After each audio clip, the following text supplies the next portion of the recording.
Shooting Star Milkshake Bar, full song. Phineas and Ferb is one of Disney's most iconic IPs, and one of its most iconic aspects of the show are the songs. There's at least one in almost every episode. The Shooting Star Milkshake Bar song is probably one of the show's most well known, but actually there's a longer version of the song with parts not present in the episode. Part of how this came to be known is from the online game Phineas and Ferb in the Transportinators of Doom, as the instrumental is an unlockable track in the game. Back in 2020, a YouTuber uploaded the full instrumental, which is longer than the actual version of the song that played in the episode. But even before this, a video of a family visiting Hollywood studios at Disney World shows parts of the song previously unheard.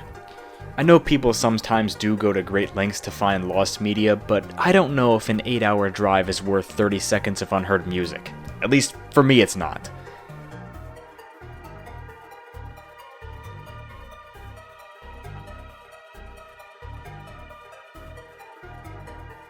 Fender Bender 500. Fender Bender 500 is a series of wacky races shorts from the 90s. The concept is mainly the same in that it's cartoon characters racing against each other wackily, but this particular reboot is notable for being the last appearance of Top Cat and Dick Dastardly voiced by their original voice actors. However, less than half of the episodes have been found in English. A few do exist in Japanese and one in Spanish, but the rest of them have seemingly vanished.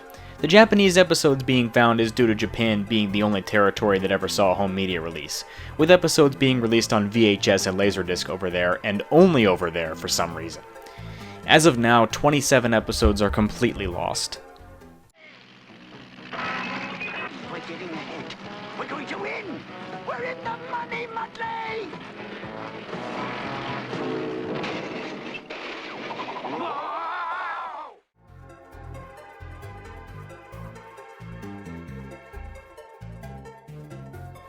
Charlie Brown's All-Stars. A PS2 and PSP game developed by Farsight and published by Namco was slated for a 2007 release. This game was Charlie Brown's All-Stars.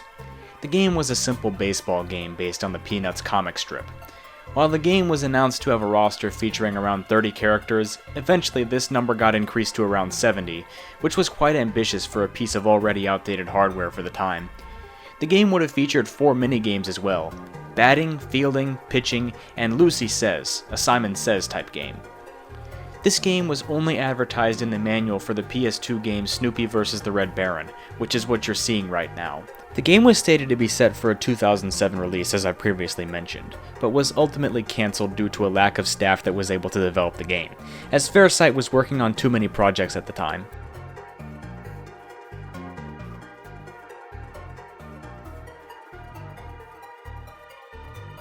Squirrel Boy Pilot. Squirrel Boy was a series that aired from 2006 to 2008 on Cartoon Network. The show is about Andy and his squirrel Rodney, who try to scheme up ways to make money. The show was created by Everett Peck, who made a pilot for the show back in 2004. A long period of time went on with no one really hearing about or knowing much about the pilot, except that it was shown at the School of Visual Arts in New York. However, in 2021, a Russian Lost Media Wiki user was able to contact Peck and see if he still had the pilot.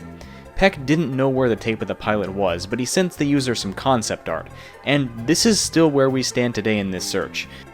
Peck hasn't yet found the pilot, and all that's currently surfaced of the pilot is concept art and storyboards that you're looking at right now.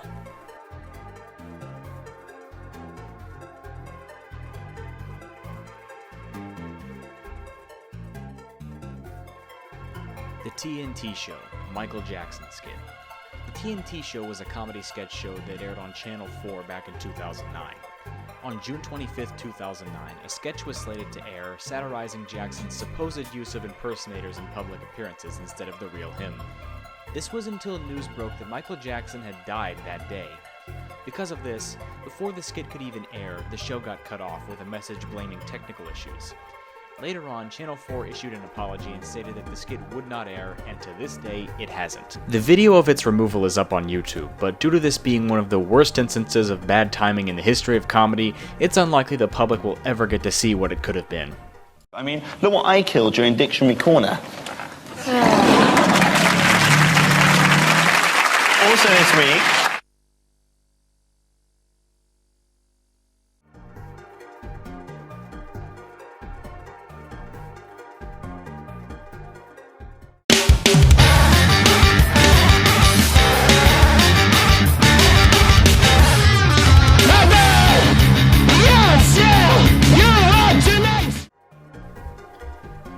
eat or die mobile game.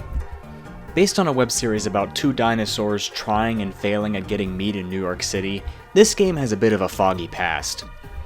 The player can play as either of the main characters, Yans or Gans, and the goal is to collect the most meat. The game plays in a 2D side-scrolling perspective with various enemies, levels, and projectiles.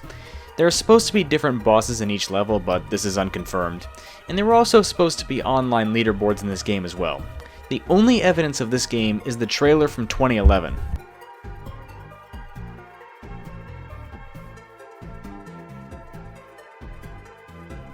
Casino Royale game tie-in. As the 2006 James Bond film Casino Royale released, a tie-in video game was also planned for the Xbox 360, PS3, and Wii. The game was planned to coincide with the British release of the film and was to be developed by EA. The game is described as basically a retelling of the film from a third-person perspective. It's estimated that about 15% of the game was finished before being scrapped, as MGM terminated their deal with EA due to poor sales of the From Russia with Love game. However, the game was still planned to be released later on, with Activision picking up development. This never happened, however, and thus it's unlikely the game will see any kind of release.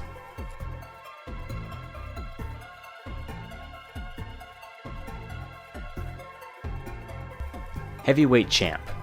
This Lost Arcade game is very historically significant, as it is considered by many to be the first fighting game ever to be made.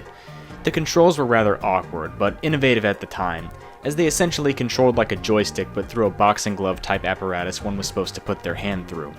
The game was released in Japan and the US in 1976, and later remade in 1987. Allegedly, the remake was so popular that it overshadowed the original's popularity, causing it to be lost. I'm not sure I buy that explanation, but it's the best we have to go off, and considering Sega themselves has likely forgotten, it's the best explanation they want to live with as well. As of now, at least one machine is known to still be in existence from a Yahoo auction, but it looks severely damaged, and it's unlikely that a working arcade cabinet of this game has survived.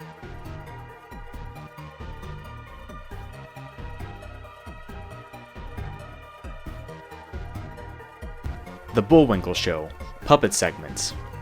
After Rocky and Bullwinkle's move to NBC in 1961 and subsequent rebranding as The Bullwinkle Show, the show got some new segments to go along with this move. These segments involved a live-action Bullwinkle puppet reading fan mail, telling jokes, and making fun of celebrities for some reason.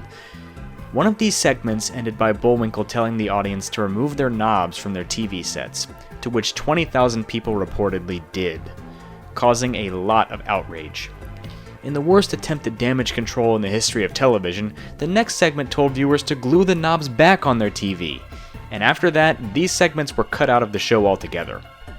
As of now, the segments that have been released on DVD are still available for viewing, but a good portion of them are still lost. Cultured. Dear Cultured. Have your hands tattooed. Now, here's our next one. Dear Bullwinkle. I like to help my boyfriend with his hobbies. Right now, we're building this classy boat together. But lately, he seems to care more for the boat than me. I'm afraid he'll sail away and leave me. Is there any hope for our romance? Signed, Worried. Dear Worried, cheer up. He'll never be able to get a boat through that itty-bitty door.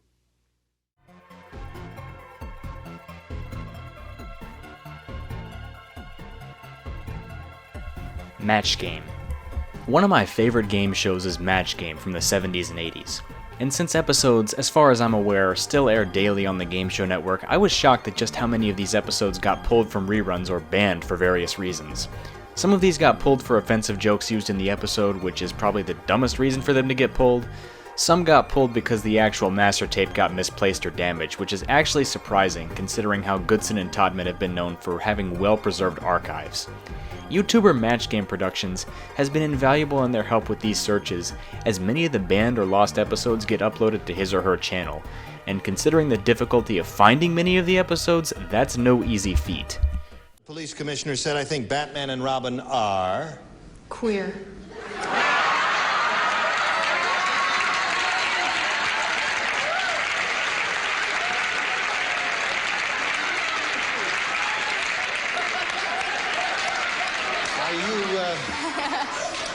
I just was estimating by the panel. That's why I thought I would say that.